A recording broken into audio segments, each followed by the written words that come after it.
All right, so today we are going deep on Moringa, that miracle tree you might have seen popping up everywhere. We're going to break down this YouTube video from SugarMD, an endocrinologist. He's making some pretty bold claims about Moringa, like managing diabetes, boosting immunity, even maybe a secret weapon against cancer. We'll see. But remember, this is just one perspective, and we're here to help you sort through all the hype and figure out what you can actually take away from all of this information. Yeah, exactly. It's easy to get swept up in the buzz surrounding superfoods.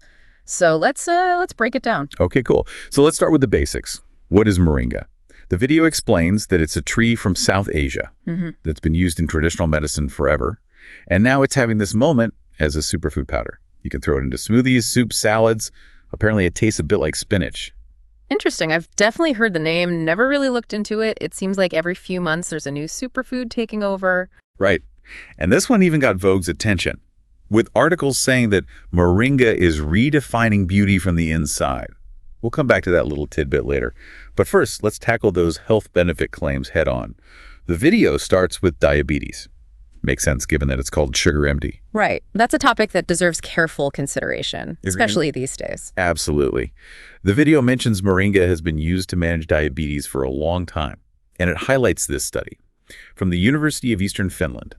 Found that if you swap just 5 grams of meat protein for plant protein every day, it was linked to an 18% lower risk of type 2 diabetes. That's a pretty significant reduction, and this is where Moringa's protein content comes in. Exactly. 25% protein. So someone looking to cut down on meat and maybe lower their diabetes risk, adding Moringa to their diet could be a game changer. Yeah, that connection is intriguing. But remember, correlation doesn't equal causation. Just because Moringa is high in protein doesn't mean it directly prevents diabetes. That's a really good point. We always want to be skeptical. So we're not saying Moringa is a magic bullet, but it does offer a potential strategy to explore as part of a holistic approach to preventing diabetes. More research is definitely needed to confirm that link. Absolutely. And speaking of a holistic approach, the video also mentions Moringa's potential for skin health. Yes, it's not just about what you eat. Moringa is making a splash in beauty too. The video highlights its high vitamin A and E content, 90% and 17% of your daily intake. Pretty impressive. Yeah, it is. Vitamin A is good for healthy skin, helps with cell turnover, can even reduce wrinkles. And then you've got vitamin E, which is a powerful antioxidant. Okay, quick pause for a mini science lesson. Antioxidants protect your skin from damage, from things like pollution and sun exposure, which can lead to premature aging. Think of them like warriors fighting those free radicals that can damage your skin. Exactly. So Moringa's vitamin E could be giving your skin an extra layer of defense. And remember that quote from Vogue about redefining beauty from the inside? Maybe Moringa's benefits go beyond just what we put on our skin. It could be nourishing our skin from within. I love that. Makes you wonder if that inner glow people talk about could be linked to eating nutrients like those in Moringa. Okay, next up, let's talk immunity and something that might interest you. Cancer. Always happy to explore those topics. The video links Moringa to a stronger immune system. Because it contains iron and vitamin A, iron is key for carrying oxygen around the body, which is needed for a healthy immune response. We talked about vitamin A and skin health, but it also supports the immune system. Absolutely. A strong immune system is our first line of defense. So anything we can do to support that is worth thinking about. Right. And here's where things get really interesting. There's been some research on Moringa's potential to fight cancer, particularly breast and colon cancer. Important to say, this is preliminary research. This does not mean Moringa is a proven cancer treatment. We are still early on in understanding this. Right? Of course. We never want to overstate these claims or give false hope, but it is promising, and it definitely needs more research. So we're not saying Moringa cures cancer, but it's exciting that researchers are looking into it. For sure. That's what's so fascinating about this. We're uncovering potential benefits that could really help people. Exactly. And we're not done yet. The video also talks about Moringa's potential for muscle growth and energy. Ah, yes. All that protein we talked about. It's not just good for overall health and maybe reducing diabetes risk. It's also great for building and repairing muscle. And this is especially interesting for vegans and vegetarians because it can be hard to get enough protein on a plant-based diet. Moringa could be a way to bridge the gap. Absolutely. And the video also talks about Moringa's iron and calcium, both of which are important for energy and metabolism. Feeling tired or hitting that afternoon slump, Moringa could revitalize your energy. This is where I start thinking recipes, like a Moringa smoothie, full of protein, iron, calcium, the perfect pre-workout or afternoon pick-me-up. Sounds delicious and nutritious. Okay, let's move on to digestion, which we often overlook, but it's super important. The video mentions Moringa's calcium and fiber. Both can promote healthy digestion. Right. Calcium helps with muscle function, including the muscles in our digestive tract. And fiber is key for keeping things moving and preventing constipation. Plus, it helps you feel full, which can help with weight management. Which loops back to diabetes, since a healthy weight is key to managing blood sugar. It really is all connected. It is. And speaking of feeling good, let's not forget about Moringa and stress management. This is where we get into adaptogens. Adaptogens, tell me more. Think of them like a buffer against stress. They help your body deal with pressure and challenges. Moringa is considered an adaptogen and might help you feel less tense, improve your focus, even promote a sense of calm. That's amazing. So instead of another cup of coffee when you're stressed, which can actually make things worse, you could try Moringa. Right. Imagine swapping your morning coffee, which can also spike your blood sugar. For a calming Moringa and mint tea, it's a much more gentle way to start the day. Okay, I am on board with the Moringa tea. Much better than my double espresso. So we've covered a lot of potential benefits: diabetes, skin, immunity, muscle growth, digestion, even stress. But the video keeps going. It mentions a whole bunch of other potential benefits. It does. And while we don't have time to go through each one, it's worth mentioning some highlights: bone health, edema prevention, liver and kidney support, blood pressure, mental health, asthma, heart health, even sickle cell disease. Wow, that's a lot. It's important to note, the evidence for these benefits is probably weaker than the others we discussed. Right. The research is still pretty new, and more studies are needed to back these up. But it's exciting to see Moringa being investigated for all of these things. It really shows the power of nature and how plants can help us be well. I couldn't agree more. It's amazing to think about all the potential out there, just waiting to be discovered. So we've covered a lot in this first part of our Moringa deep dive. We've explored its history, its nutrition, and a bunch of potential health benefits. But remember, this is just one perspective from a single source. In part 2, we'll go deeper, look at the limitations, and the importance of personalized guidance when it comes to using Moringa. Stay tuned. Welcome back to our Moringa deep dive. So in part 1, we explored a whole bunch of potential benefits, from blood sugar to skin health to immune support to stress. It's clear that Moringa is packed with nutrients and has everyone's attention. Yeah, it really has. But as we go on, it's important to remember that no single food or supplement is a magic cure-all.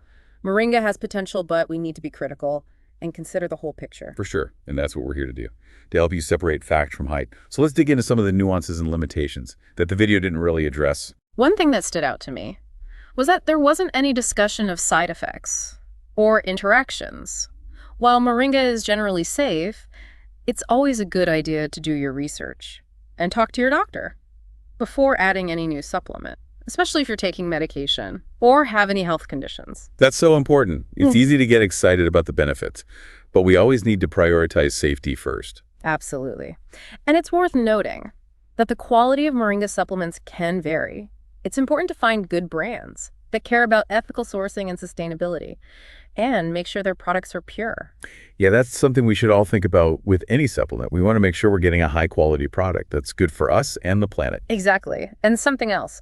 The video didn't have specific dosage recommendations. It mentioned a serving size of 10 grams, like 2 or 3 teaspoons, but that might not be right for everyone. Right. Things like your age, weight, your health, and your goals can all affect how much you should take. That's where a doctor or dietitian can help. They can tell you how much Moringa is right for you. It's all about personalized health, finding what works best for you. Okay, I want to go back to a few things from the video, like that statistic about swapping meat protein for plant protein and how it could lower your risk of diabetes. Yeah, it really shows how important it is to eat more plants. And Moringa, with all that protein, can be a big part of that. It's an easy way to add more plant protein to your diet. I'm also really interested in adaptogens, those herbs and plants that can help us deal with stress. Moringa is a good example, but there are so many others out there. It's like nature's stress relief kit. I'm already thinking about how to add more adaptogens to my routine. Maybe that Moringa and mint tea we talked about. That sounds like a great idea. Okay, let's switch gears a bit and talk about some of those other potential benefits. The video mentioned Moringa and liver health. Remember how fatty liver is often linked to diabetes? Well, the video suggests Moringa might protect the liver. Interesting. The liver's so important. It cleanses the body and processes nutrients, so we need to take care of it. And the video also mentions potential benefits for the kidneys, blood pressure, and heart health, all things that diabetes can affect. It's like Moringa could help with so many aspects of diabetes. Right. And we can't forget about Moringa and mental health, specifically depression and anxiety. That's an area where we need to be careful. There's not a lot of research yet on Moringa and mood. Yeah, we definitely need more research there. And it's important to say, Moringa is not a substitute for professional mental health care. But if it can help even a little bit, alongside other treatments, that's worth looking into. I agree. And this brings us back to the idea of a holistic approach. Moringa might be helpful, but it's not a cure-all. It's about making healthy choices, like eating a balanced diet, managing stress, exercising. Totally agree. It's about finding what works best for you. Yeah. As we wrap up this part, I want to emphasize something we talked about earlier. Talk to a healthcare professional if you're thinking about using Moringa, whether for a specific issue or just for your general health. Absolutely. They can help you figure out the right dosage. Yeah. And make sure Moringa is safe for you. Exactly. It's about making informed choices based on your own needs and goals. So as we head into the final part of our Moringa deep dive, we'll be sharing the key takeaways and encouraging you to do your own research. Welcome back to the final part of our Moringa deep dive. We've covered so much ground, from Moringa's history to all its potential benefits for everything, from blood sugar to your skin. It's been pretty amazing, right? And I think what's really interesting is how Moringa kind of connects traditional wisdom with modern science. It's been used in traditional medicine forever, but now we're really starting to understand it scientifically. Yeah, I love that. It's like science is catching up to what people have known for centuries. Exactly. Makes you wonder what other amazing things are out there. Right. For me, the connection between Moringa and diabetes is super interesting. Like the studies about how it might help regulate blood sugar, support the liver and kidneys, even protect against complications from diabetes. It's definitely something to think about. It really is. And even though we've said this before, it's worth repeating. Moringa isn't a replacement for actual medical treatment, but it could be a helpful part of an overall plan, especially for managing diabetes. For sure. It's all about working with your healthcare team to find what works best for you, combining conventional medicine with natural therapies. Exactly. So, as we wrap up our deep dive, I want to leave you with something to think about. If you were to research Moringa, what would you focus on? Would you look into its potential for diabetes, or maybe its skin benefits? Or what about its role as an adaptogen for stress? That's a great question to ask yourself. It helps you figure out what's important for your own health journey. Exactly. Remember, this deep dive was just the beginning. There's so much more to learn about Moringa, so keep researching, keep asking questions, and most importantly, keep learning. Couldn't agree more. The journey to good health never really ends. Well said. That's all the time we have for today. We hope you enjoyed our deep dive into Moringa. Remember, stay curious, stay informed, and stay well.